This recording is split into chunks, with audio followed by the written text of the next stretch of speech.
President Yoweri Kaguta Museveni's inner circle did not receive the COVID-19 jabs. Well, we have that story in our bulletin today. Welcome to TV Africa News. Hope you had a beautiful day. This is Africa Today. My name is Nahabu Kajura. First to the headlines. Operators of daycare centers petition Parliament. Uganda transport industries continues to be hard because of the COVID-19 pandemic. Myanmar coup protesters undeterred by police killings. And in our sports today, Tiger Woods recovering in hospital after a serious car crash. The news in detail. State House medical personnel has dismissed reports that President Museveni and a circle of people near him obtained a Chinese vaccine against the COVID-19 pandemic. Let's have the story. According to an investigation report by Wall Street Journal and Daily Monitor, Museveni and a few people close to him were beneficiaries of a Chinese vaccine against COVID-19 distributed by Sinopharm. The report claims that Museveni, together with Philippines President Rodrigo Duterte, Peruvian President Martin Vizcarra, world lobbyists, consultants, and cabinet ministers, got the jabs ahead of essential groups despite the drug being still at the level of trial. State House medical personnel has dismissed reports from the investigation, citing that there is none such a thing. Daily Monitor nga igoberera ebyafudde mu papula wa Wall Street Journal olwalaze nti President Museveni yafuna vaccine kuva mu China mu kampuni eyitibwa Sinopharm. Minister kino si kituufu nti President Museveni oba abantu bonna bakola nabo bagebebwa COVID vaccine. The Health Minister Jane Ruth Acheng has also denied reports that the top government officials have been vaccinated against COVID-19 before the country formally receives vaccines. Suffice it to say that after vaccinating the priority groups, all the other groups, all the other population will be eligible for vaccination. That is the population less than 50 years of age up to 18 years of age. So from 18 to 50, that is the next group that we shall vaccinate. Last year, the government, under the directive of President Museveni, authorized the Chinese in Uganda to get into an arrangement with their country and import 4,000 COVID-19 vaccines. Najuma Luima, reporting for TV Africa. Well, thank you so much, our reporter Najuma. Now, operators of the daycare centers and nursery schools have petitioned Speaker Rebecca Kadaga over the indefinite closure of facilities, saying government is unfair to both the operators and the parents. Let's take a look at the story. The group under umbrella body, Early Childhood Development Association of Uganda, state that the reason put forward the Ministry of Education and Sports are not convincing and do not rhyme with statistical evidence on COVID-19 transmission among children provided by the World Health Organization.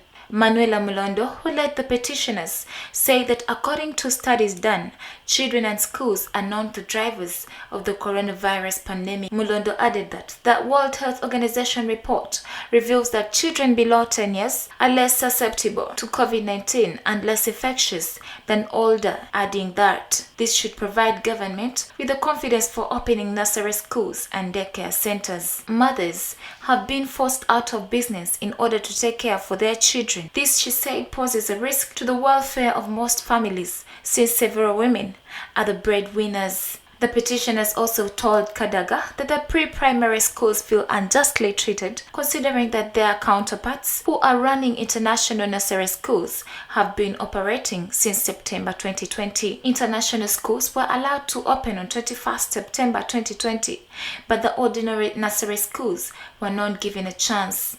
They look at it as injustice because they are not only concerned with children being out of school for long, but also struggle to maintain the facilities. We are following the white paper, which stipulates that all nursery schools should take on children from 3 years to 5 years, and then a child is supposed to begin primary 1 at the age of 6. Now, we are wondering how the primary schools are going to handle the children of 6 years at the same time handling those of 5 years. Because 5 years children were supposed to stay in a nursery school and be prepared until they are 6. The association prayed that the Ministry of Education and Sports, together with Ministry of Health and key educational stakeholders, reach at a position that caters for interests of government, parents and schools operators. Now that you brought this matter to our attention, I think there are valid reasons to bring the matter to the floor. And actually in February, when we came back from the elections, I asked the government, I told the Prime Minister, who is the head of the task force, that you need to look at the other areas which have still been closed. I did not enumerate, I said there are many areas which are still closed. They're liberated from having to look for money, but also have to look after the children at the same time. So it's an important matter, and I'm going to raise it in the House and ask the government to address it. Kadaga, who was concerned by the situation of mothers running businesses in markets, called on government to address the plight of both parents and proprietors of the pre-primary schools. Nahawe Kwajira reporting for TV African News. And the former National Unity Platform Party presidential candidate Robert Kyagulanyi Ssentamu has finally made an application in Supreme Court asking for the withdrawal of his presidential election petition that was pending hearing. Kyagulanyi, through his lawyers led by Medard Lubega Segona, today morning has filed an application asking leave to withdraw the petition in whole. Let's have the story. Among the reasons Robert Kyagulanyi has raised for the withdrawal is that his witnesses are being abducted, tortured, harassed and intimidated by state security operatives at the watch of Museveni, who is the first respondent, and the Attorney General, who is the third respondent. He also argues that the organs of the state like Uganda Police Force and National Identification of Registrations of Persons Authority NIRA are being used by the respondents to investigate and infringe on his privacy and on the privacy of his witnesses, among others. According to his affidavit supporting the application, Kyagulanyi's decision to withdraw the petition has been influenced by the foregoing factors and not by any corrupt bargain or consideration from the respondents or any other person. Kyagulanyi ran to court after being dissatisfied with the outcomes of the presidential elections, where President Museveni was declared a winner. According to the rules governing the presidential election petition, the application for withdrawal has to be put in the National Gazette for the public to see, and also the petitioner has to support the application with his own affidavit or his lawyers. It is a continuous process, except for the ignorant. Except for the ignorant. Evidence is a continuous process. Why did they raise it in court? They would have said that the application is incompetent. It is supported by the petitioner's affidavit. So you want to say that every comment from the bar, and this time I do not mean the professional bar, every comment from the streets, that I will apply my brain to respond to that? Please excuse me. I think I'm above that. However, while guiding court today, the Chief Justice has asked the registrar to publish a notice of intention to withdraw the petition in the National Gazette. Since it had not been done yet, it is one of the rules to be followed before the application is heard. It is on this note that he adjourned the matter to further notice until the application is gazetted and it's ready to be heard. Najuma Luima reporting for TV Africa. Well, thank you so much, our reporter Najuma. You're still watching Africa Today.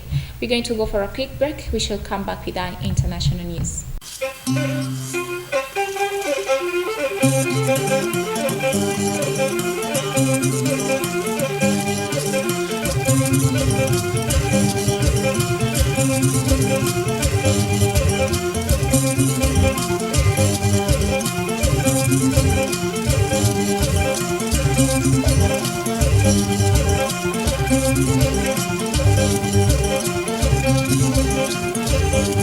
Welcome back for the break. You're still watching Africa Today, and in our international news today, the Electoral Commission in Niger says the ruling party's candidate Mohamed Bazoum won the presidential election with more than 50% of the vote.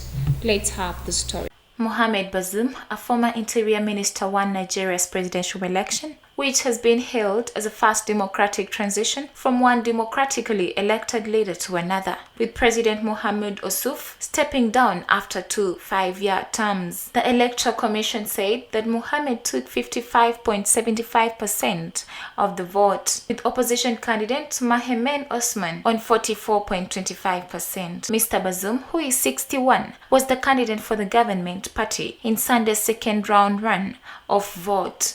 After being robbed of its uranium, coal, gold, iron ore, and uranium by the West, Niger is ranked as the world's poorest nation according to the UN Development Rankings for 189 countries. Niger has been affected by a spillover of violence from 2 jihadist insurgencies in neighboring Mali and Nigeria, which are being sponsored by European countries. Well, away from Niger and in Nigeria, kidnappers have released 53 people, including women and children, they seized on a bus in Nigeria, while dozens of others, taken from a school in a separate incident, are still missing, according to authorities.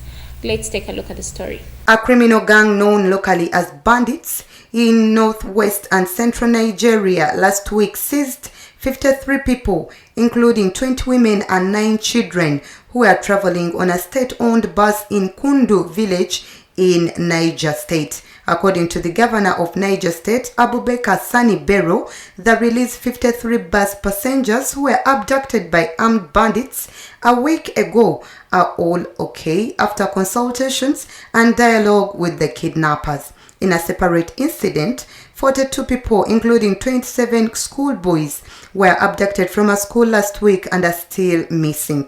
Bandits, who are funded by Europeans to destabilize and overthrow governments, are known to hide in camps in Rugu Forest, which straddles Zamfara, Katsina, Kaduna, and Niger states. Najuma Luima reporting for TV Africa. Well, in Europe, thousands of protesters have gathered in Barcelona, Spain, for a 7th consecutive night to protest the arrest of the Pablo Hasél and voice their discontent with violations of freedom of expression. Let's have the story. The imprisonment of a rap artist for his music and tweets praising terrorist violence and insulting the Spanish monarchy has set off a powder keg of pent-up rage this week in the southern European country. Under the ban of freedom of expression, many Spaniards strongly object to putting an artist behind bars for his lyrics and social media remarks. Hasél's imprisonment to serve a 9-month sentence on Tuesday has also tapped into a well of frustration amongst Spain's youths, who have the highest unemployment rate in the European Union. It's on record that 4 in every 10 eligible workers under 25 years old are without a job in Europe. Najuma Luima reporting for TV Africa. Well, thank you so much, our reporter. It is still Africa Today.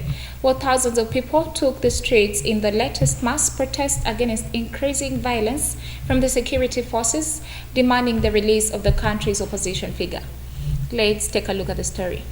Citizens continue to protest against the military coup in Myanmar, with numerous demonstrations taking place on Tuesday across the Southeast Asian nation to call for the release of Aung San Suu Kyi, the country's ousted civilian ruler. The Nobel Peace Laureate was detained by the military junta after it overthrew the elected government on February 1st on grounds of an election fraud.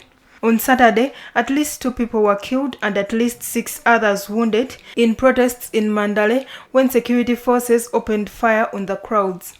Authorities have warned protesters against holding further rallies, saying that by planning a big demonstration on Tuesday, they were inciting anarchy and pushing young people towards a path of confrontation where they would suffer the loss of life. Nalgo Muyingo, Africa Today. Well, let's go for a quick break. We shall come back with our business news.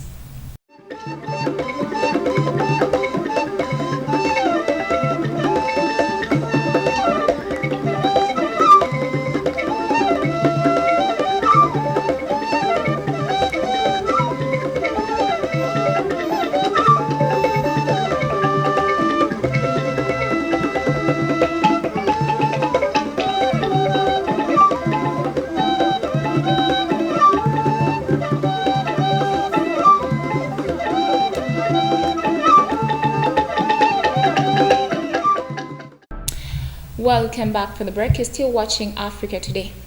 Well, in our business news today, transportation continues to be hard because of the COVID-19 pandemic.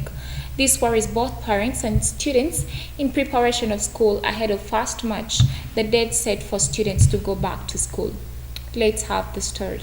TV Africa managed to visit Global Bus Terminal, where we talked to the manager of the place, who vividly says COVID-19 forced them to increase the charges of transport since a bus now carries 30 passengers instead of 60 passengers. Muhwezi Alex says in order to prevent COVID-19, ensonga ya transport n'embeera ya COVID-19 kituufu kiri nti etukosezaamu nnyo okumala akabanga kubanga basi yatwalanga abantu 65 kati twadda ku bantu 33 weewaawo emiwendo gyayongeramu katono kubanga nti embeera ya social distance basi zatwalanga 2 mu kifo ky'okutayimuzinga mirundi 2 nitugenda ku 4 naye twateeka ku 3 so kati ffe nga babasi kyatukwatamuko naye netukigumira kubanga obulwadde si tewali yabuleeta ate tebugenda kuvaawo nkya.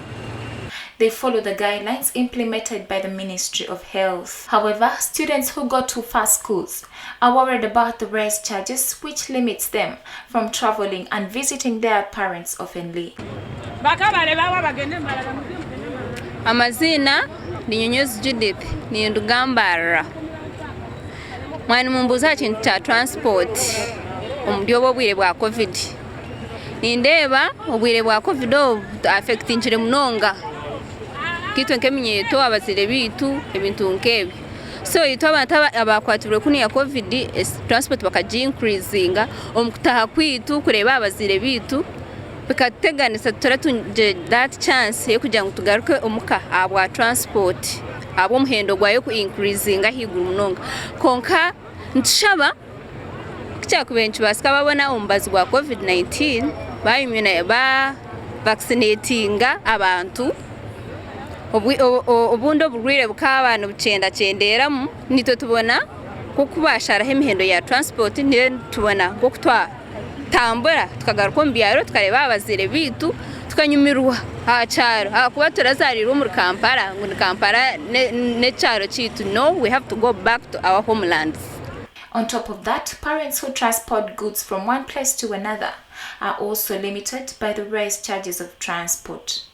Nahawe Kajura, Africa Today. According to the President's speech, His Excellency Yoweri Kaguta Museveni, students are supposed to be going back to school on the 1st of March. The transport charges being high is going to affect the parents in transporting their children. Nahawe Kajura, Africa Today.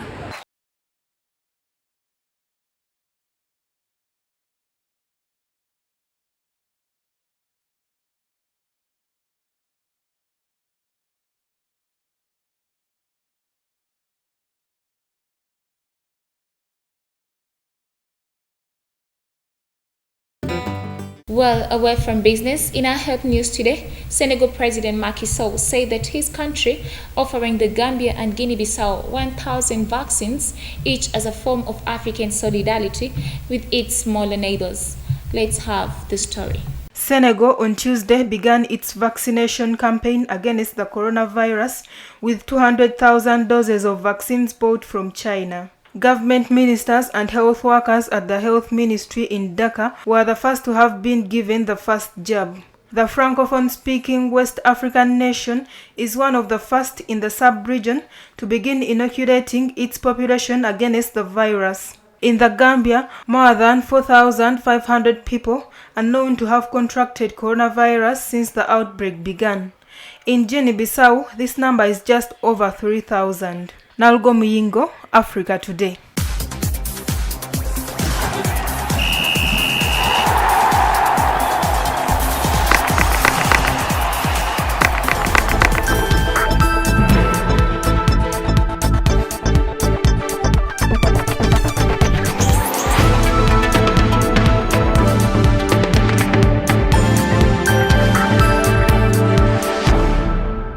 Thank you so much, our reporter. And in our sports news today, golfer Tiger Woods is recovering from the injuries he sustained on Tuesday after his SUV crashed on sweeping downhill road in the Los Angeles suburbs.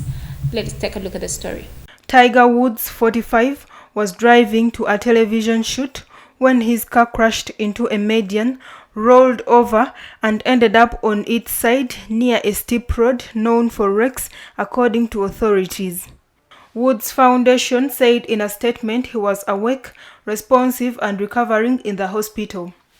Dr. Anish Mahajan, the chief medical officer at Haba UCLA Medical Center, said Woods shattered the tibia and fibula bones of his lower right leg in multiple locations. Police said that no charges were filed since there was no evidence.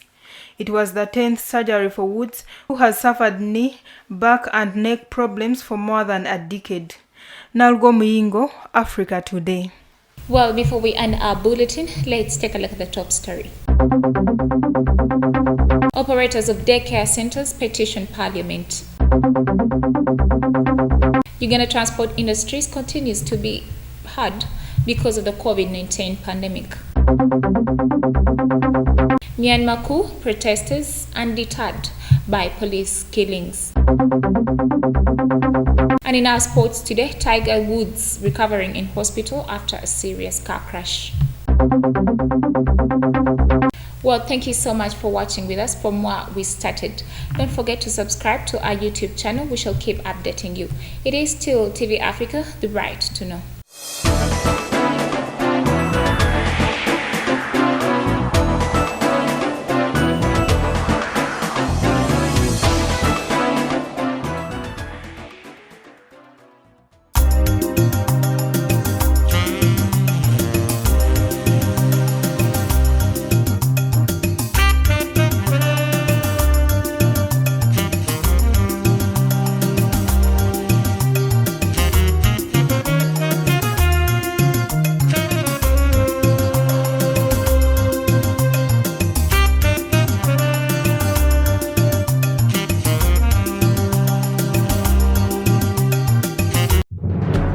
This is Africa, and that was the news.